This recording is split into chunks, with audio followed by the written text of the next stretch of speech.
जे पराभूत झाले त्यांच्याबद्दल दुःख नक्कीच आहे. त्याच्याबद्दल काय राजकीय एवढे आम्ही घाणेरडे लोक नाही आहोत. पण माझ्या बाजूला नंदापूरकर आहे, ज्याने या जिल्ह्यातला इतिहास घडवला. आणि तुम्ही पण असं सांगत होते की एकच माणूस या जिल्हा परिषदेमध्ये 25 वर्ष 30 वर्ष निवडून येऊ शकतो.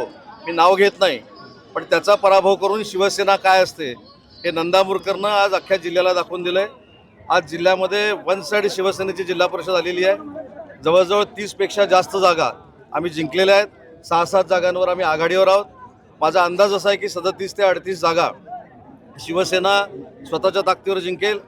BJP देखील आमच्यासोबत असेल.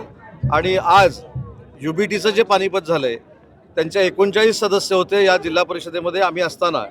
आता त्यांची संख्या 3 ते 4 वर आली. त्याच्यामुळं मला रत्नागिरी जिल्ह्यातल्या सगळ्या शिवसैनिकांना आणि महायुतीच्या पदाधिकाऱ्यांना धन्यवाद द्यायचे आहेत. आणि ज्यांनी आम्हाला मदत केली, ज्यांनी शिवसेना पक्षावर विश्वास ठेवला, त्यांना देखील मनापासून धन्यवाद देतो. हातकंबा जिल्हा परिषद गटावरून फार मोठं राजकारण झालं होतं. आरोप प्रत्यारोप होत होते, परंतु त्या ठिकाणी ठीक आहे, आरोप प्रत्यारोप कोणीच केलेले नाहीत. तुम्ही वाईट वाटून घेऊ नका. वातावरण तुम्हीच तयार केलेलं होतं. पण पाली जिल्हा परिषद गट हे माझं घर आहे. ठीक आहे, परशुराम कदमने देखील जिल्हा परिषद गटामध्ये अतिशय चांगली लढत दिली, त्याचं मी मनापासून कौतुक करतो. त्याच्याबद्दल दुमत असण्याचं काही कारण नाही. आज माझ्या दृष्टीनं संघर्ष जो होता कार्यकर्त्यांमधला तो संपलेला आहे. पण पाली जिल्हा परिषद गटमध्ये देखील उदय सामंत सांगतो तोच निवडून येतो हे पुन्हा एकदा जिल्हा परिषदेने सिद्ध करून दाखवलं.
डिजिटलला लाईक करा, शेअर करा, सबस्क्राईब करा आणि बेल आयकॉन दाबायला विसरू नका. Times digital.